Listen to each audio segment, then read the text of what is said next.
Dans la première course, In the Trenches a été bien entretenu et il donne l'impression d'être légèrement mieux physiquement.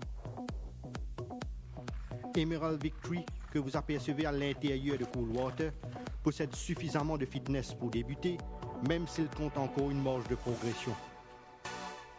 Dicky Bird, que vous voyez à l'extérieur de Henry Tudor, a l'air de s'être bien acclimaté, même s'il n'est pas encore à 100% de ses moyens. Dans la deuxième course, Imperial Dancer a donné entière satisfaction lors de ses workouts, confirmant son net regain de forme.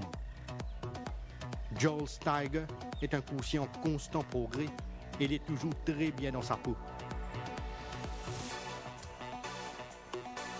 Swinging Captain a bénéficié d'une bonne préparation et il s'est rapproché davantage de sa forme optimale. Dans la troisième course, Uzo n'a cessé de progresser avec des séances sur 3 tours, donnant entière satisfaction lors de ses canters. Heart of Darkness s'est bien comporté sur la grande piste, démontrant qu'il respire toujours la santé. Sasha commence graduellement à retrouver ses automatismes avec une forme nettement améliorée.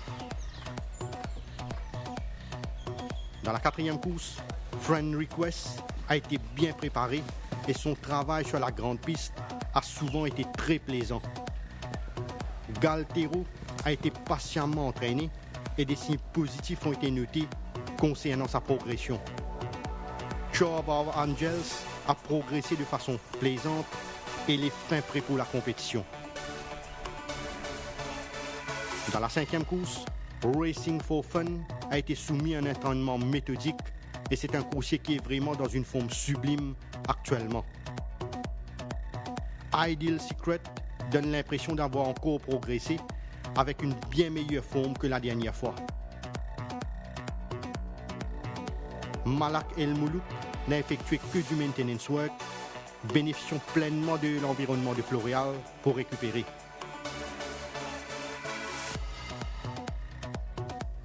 Dans la sixième course, Yankee Captain a fait essentiellement du travail d'entretien, son entourage le maintenant fraîche au centre Guy Desmarais.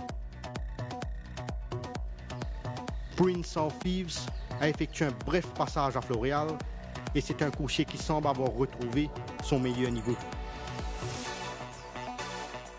Nottinghamshire a été bien entretenu, donnant aucun signe de baisse de forme, comme en atteste sa bonne condition physique. Dans la septième course, Kimberly a donné entière satisfaction sur la grande piste, confirmant sa bonne santé du moment. Uncle GB a été bien ménagé et c'est un coursier dont la forme a évolué positivement ces derniers temps.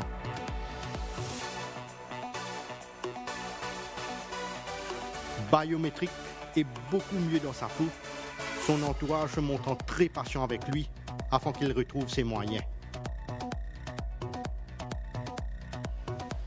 Dans la huitième course, le séjour de Cassius King à Floréal lui a fait énormément de bien et le cheval ne peut pas être mieux physiquement. Beretta Bobcat a bien assimilé ses workouts, réalisant des signes de progrès évidents. Des progrès ont été notés chez Spun Out, qui est dans une forme ascendante par rapport à la dernière fois.